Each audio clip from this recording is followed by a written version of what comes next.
تعالوا نعمل سلمون مشوي بصوص المستردة والكريمة. اول حاجة لازم اشوي السلمون، فهتبله بتتبيلة بسيطة قوي. هضيف عليه توم، عصير ليمون، ملح، فلفل اسود، زيت زيتون، مش عايزة اكتر من كده. عارفين الاوميجا 3 اللي في السلمون فين؟ هي موجودة هنا ما بين طبقة الجلد واللحم هنا. عشان كده دايما لما تيجي تاخد السلمون خدي السلمون اللي بالجلد عشان تستفيدي بيه صح. هاخد عندي صينية واحطهم عليها، بياخدش وقت خالص، وعلى طول ادخله على الفرن او في الاير فراير. هياخد 20 دقيقة على حرارة 220.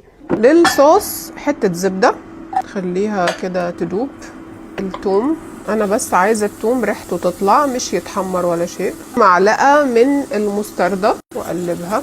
ضيف شويه ميه قبل ما اضيف الكريمه على طول علشان الكريمه ما تفصلش مني. هضيف كريمه الطبخ، خلوا الحراره خفيفه بس يغلي. اضيف عليه شويه شبت واطفي النار. كده الصوص جاهز.